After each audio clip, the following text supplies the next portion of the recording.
Well, hello everyone. Hello, hello, hello. This is Poetic People Fighting Racism, and this is kind of the pre-show. We've got about 4 minutes and 25 seconds before the show starts, which I will be on video. And who am I?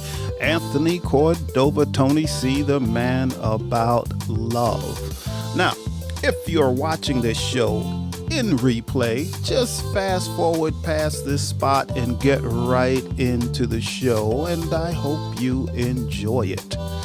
Now, also, if you're going to be watching live, I would love it if you participate within the show. So if you're watching from Facebook, you can write your comments and we will see them here. Jill will see them, and we will address your comments for sure. And you can also do that from YouTube. And on YouTube, you can use emojis and all of that if you wish. Also, there should be a link on Facebook that you can click if you actually want to participate in the show. You just click that link, follow the prompts, and you'll be in the show before you know it, and we'll let you know when we're bringing you to stage. But we would to the stage, so we would love for you to do that, because participation makes the show better. And remember, if you are a poet or any type of creative person, poet, musician, artist, whatever it is that you do, we would love to have you here on the show. And all you have to do is let us know. And even if it's on a spur of the moment, you can just follow the prompts and be in the show. Also, during the show, a QR code will pop up, and if you scan it with your cell phone, it will bring you right into the show where you can be a part of the show. But you only have to do that if you wish. You don't have to do it if you don't wish. So that's okay. But I hope you participate. As many of you know, I can talk and do poetry through the whole show by myself. But I much rather have your input and hear what you have to offer in order to be an everyday activist. So we have about 1 minute and 40 seconds and the show will begin. So please stand by.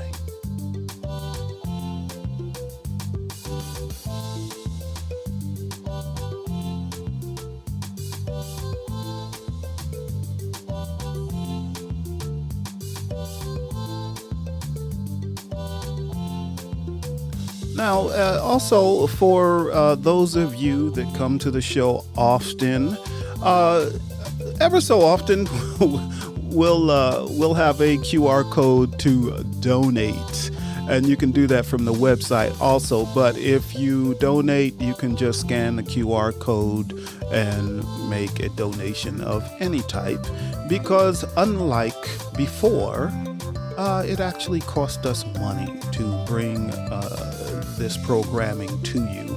So whether it's Poetic People Fighting Racism or I'm Right, I'm Right, we actually have an overhead now. So anything you can, donate to help will be great. We've got about 30 seconds and we'll be right with you. So please stand by.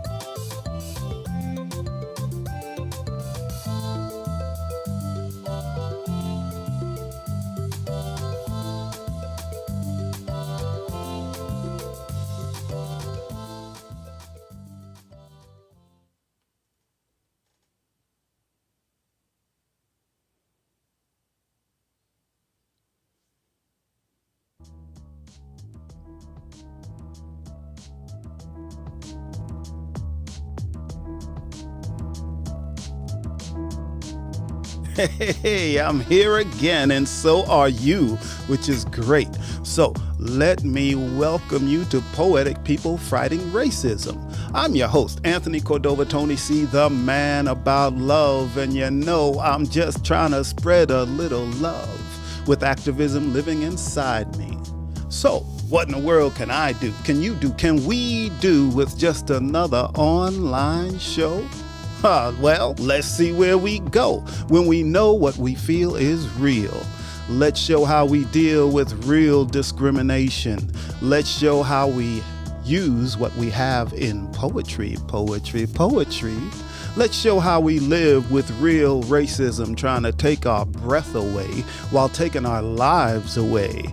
Every day we wake up and take steps to make us better and stronger the longer we live with poetry in our souls as we grow old and wise.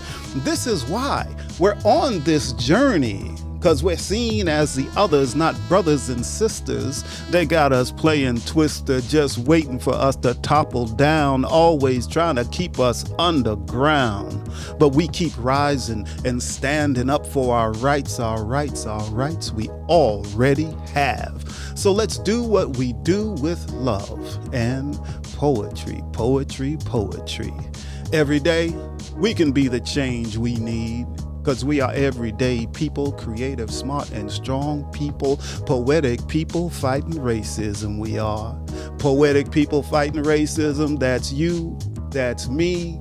We are poetic people fighting racism. And welcome to Poetic People Fighting Racism.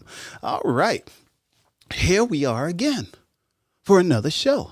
And as you can see, I'm your host, Anthony Cordova, the host of Poetic People Fighting Racism, as I said several times. Well, tonight, even though I'm going to try to keep the show upbeat, I'm going to try to keep the show upbeat. But you know, this show is about another one dead. As many of you know, recently in the news, and it was on June 30th, I believe, Devontae Mitchell was killed by security guards at a Hyatt Regency hotel. So before I get into really going into a little more detail about that, and please remember, if you want to comment, please comment. You can do it on Facebook, or you can talk to me live. Just hit that QR code and with your phone, and we'll be talking about this because here we are with another black man in America dying because he suffered from mental illness.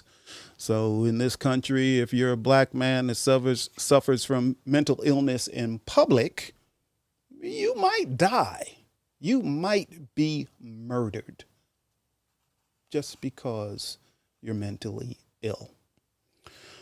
All right, so tonight I'm going to get into the poem that I'm going to use for that. And I always, this isn't the first time I've read this poem on this show. And many times when I'm reading it again, it's because someone else, some other innocent black man or woman, has been murdered by either the police or, in this case, security guards, which they all should know better, but haven't been taught to know better. They've been taught something different. And this is why they do what they do.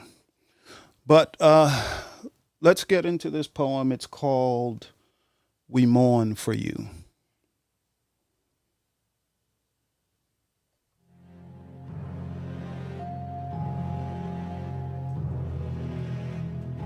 Too many die. Too many die to say all your names. We are ashamed because we should mourn you more, our brothers, our sisters, because your death is our death. We should mourn you more because you are us, on with a different name. We mourn for you. In the flash from news, we should mourn you more. We shed our tears for you because you are us and we are you. We should mourn you more, our brothers, our sisters. We should mourn you more, Devontae Mitchell. We should mourn you more, George Foreman. We should mourn you more, Breonna Taylor. We should mourn you more, Ahmaud Arbery. Our brothers, our sisters. We should mourn you more.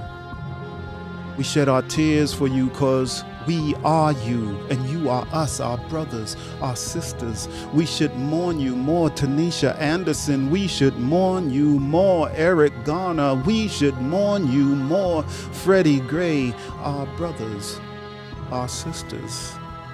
We should mourn you more. Too many die to say all your names. We shed our tears for you because we are you and you are us, our brothers, our sisters. And it's not enough, but we still mourn for you. We die with you and shed our tears with you. We pray that the horrors you went through stop after you, but they never do, our brothers, our sisters. We mourn for you and shed our tears for you. We mourn for all our brothers and all our sisters. We mourn for you. We mourn for you for all black lives that died too soon by the hands of racist minds. We mourn for you, our brothers, our sisters, because we are you and you are us. Too many died to say all your names, our brothers, our sisters. We mourn for you because we are the victims. We mourn for you. We mourn for us. Too many times black lives die and we are the victims. And we mourn for you, our brothers, our sisters. We mourn for you and we mourn for us, our brothers, our sisters. We mourn for you because we die with you, our brothers, our sisters. We mourn for you. We mourn for you. Oh, all right. There we are. We mourn for you.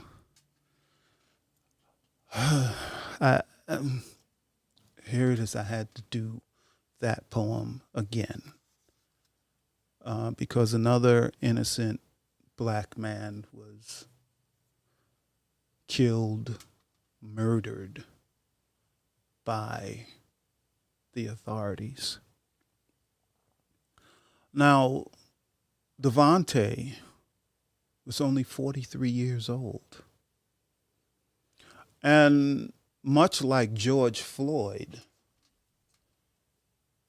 he was held down by 3 or 4 security guards of the Hyatt Regency Hotel in downtown Milwaukee. They had knees on his neck and his back and had both legs held down. He couldn't move.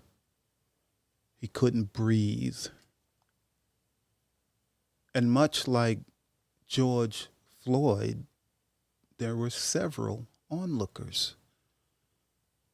So these security guards still felt bold enough to kill a black man in front of everyone. You know, because a person has a mental illness and starts acting out in public does not mean that he or she should be killed. It doesn't mean that. I mean, it was said that he was fighting for his life while he was on the ground, and he was pleading with the security guards. And all they said was, stop fighting, stop fighting. If you're in the process of being murdered, would you fight for your life? Think about it. Would you? Would you struggle? Because Devontae has seen it before. He's seen George Floyd be murdered by police. He was in the same situation. And all he could say was, please. Now, the security guards were suspended while it's under investigation. This incident started in the hotel. So Devontae was acting irrational. But the guards were able to get him outside of the hotel. So they were able to take him from inside to outside. So whatever threat was there, if there was a threat to any of the customers, they now had him outside. The threat was diffused. But that's when they killed him. So the police showed up. Oh, he was unresponsive. Yeah, because he was just killed. That's what usually happens when a person is unresponsive and they've had a knee pressed to their neck and their back and their legs held down. And here we are again. Now, what bothers me about this, it's not just one thing, it's many things. But one of the things that bothers me about this is that I believe in America, we are beginning to get desensitized, to these things going on. This has happened a few weeks ago. And we still hear about it. But there's not the outcry that we had when we saw the George Floyd videos. There's video of this too. But I don't hear the outcry. Yes, there are people speaking up about it, and I commend them for doing that. And I am speaking up about it. But all of us need to speak up about this, that it's still going on. Now, surely after George Floyd, police organizations, security organizations have been taught that this is something you should not do. This is not the way to subdue someone. But yet it still happens. Less than. That's all black people in America are viewed as, less than. Doesn't matter. His or her life as a black person in America is less than someone else's life, especially someone that is white. without a doubt. It's really insane. People, we got to do something. We got to. Because tomorrow it could be me. It could be me in a traffic stop.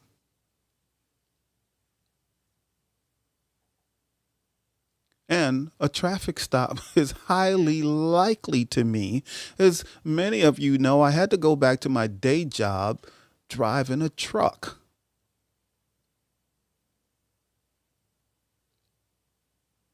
And you know, I had another driver tell me when I came on with this new company, I had to ride with another driver that was white. And there are lane restrictions for trucks. So he says, hey, it's okay. Jump out in that lane. No, I'm not doing it. He says, I do it all the time. It's okay. They won't bother you. I said, no, I'm not doing it. But he kept on with that. And I said, look, I am black. I have a clean driving record right now. So one, I don't want to ruin it. But two, I'm trying to avoid interaction with police because I may end up dead because of it. And he didn't even seem to understand that. Just, no, you won't. I could end up dead. Nah. Nah. You might end up with a ticket, but you won't end up dead. That happens to people of color in this country. Oh, gee. So,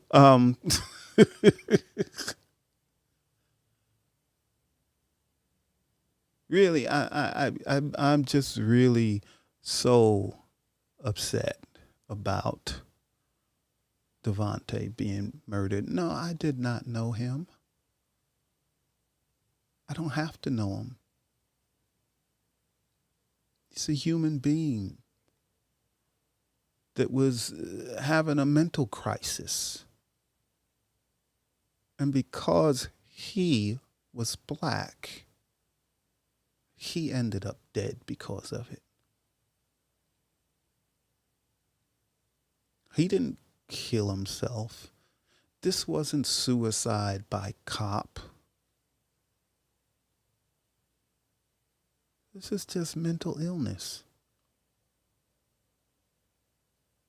And he ends up dead for it. And this can happen to any black person in this country.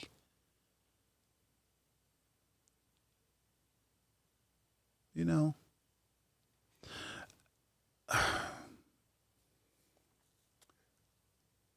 I know tonight is a 30-minute show. If nobody has any comments, because this really bothers me. And as many of you know, usually I'll just go through the poem and pick out specific lines and talk about them, but I don't think I need to do that tonight.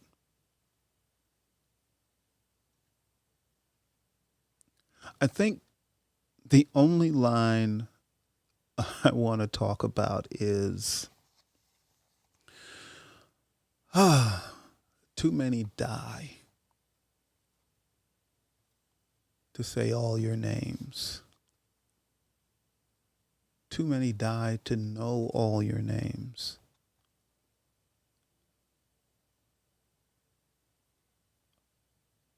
That's just awful. I hate that I had to write that line. I hate that. Who else has to do that?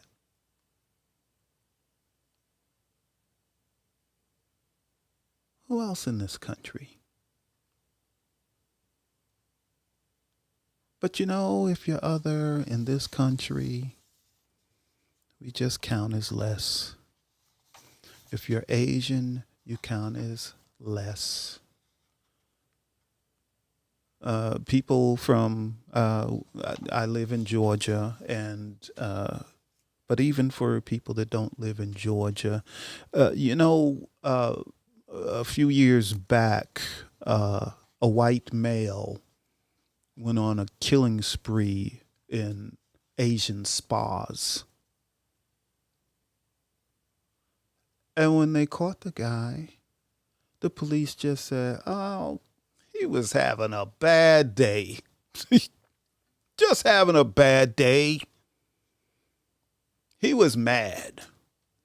So we decided to take it out on Asian people working on massage houses or whatever. And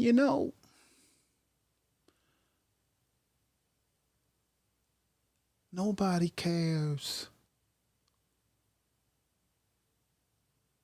I mean, I care. And Asian people care. Asian people know that they're targeted just like us.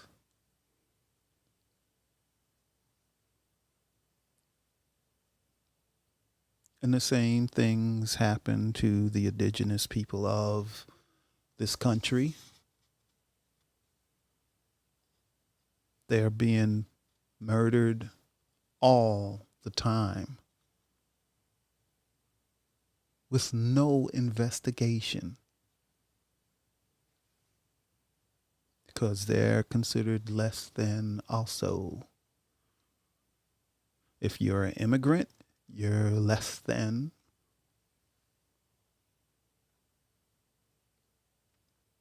So these things are happening to anyone in this country that's considered to be less than white. And the majority of this country does not care.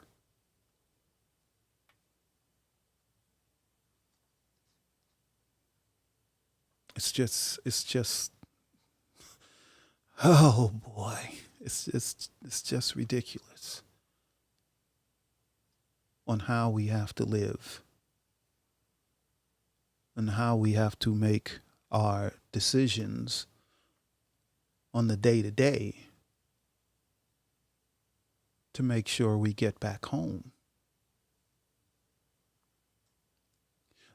Some of us, and when I make this statement, a lot of you are not going to believe me. But this is true. Some of us work at jobs where our coworkers would be happy to see us die. They would care not one way or another. And not because we did something to them or did something to their family. Strictly because the color of our skin. Now, many of them have gotten smart enough to know that maybe they shouldn't voice these opinions about people of color. But when they have it in them, eventually it comes out. And they'll say little things or do little things that let you know who they are and how they feel about you and being a person of color. This is real America. These things I'm talking about it's not a joke. And it's not just my opinion. I'm talking about the real America that we have to live in, that we live in. And I just said, and just notice I said have to. Because I know somebody is saying, well, leave, go back to where you came from. This is where I'm from. I was born here.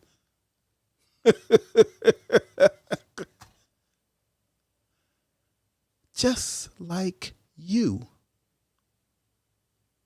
I was born in the same place you were born. But for some reason, you believe you have more right to this country than I do, than any person of color does.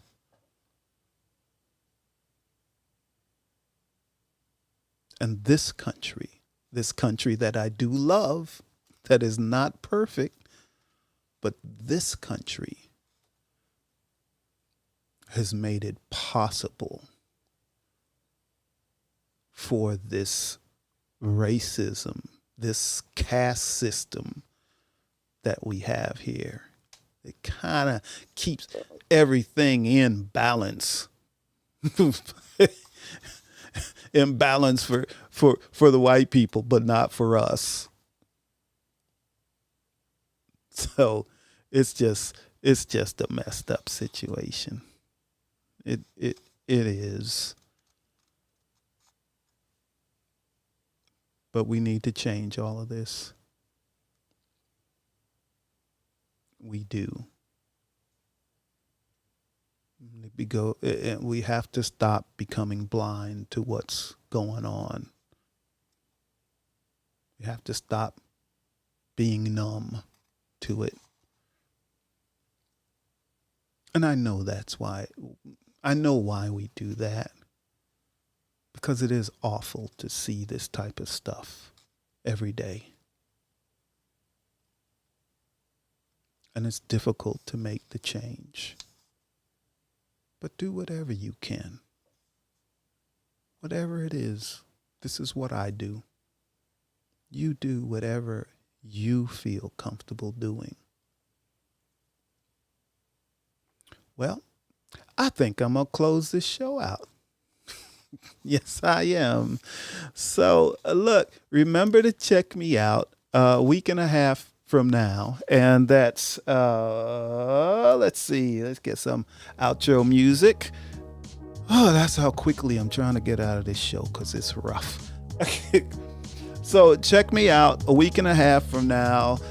You can go to knowtobestill.com, click the podcast tab and watch the show, or you can watch it from Facebook and YouTube. Also, check out I'm Right every Wednesday night at 8 p.m. Eastern, and you can go to jillcoxcordova.com to check out that show, or you can watch it from Facebook and YouTube also.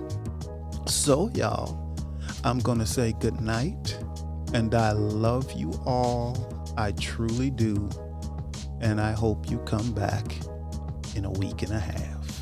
No, every other week, so not a week and a half. So we're going to skip next Saturday, then we'll be back the following Saturday, which would be the 27th, I believe, looking at the calendar there. So I hope to see you then. And again, I love you all.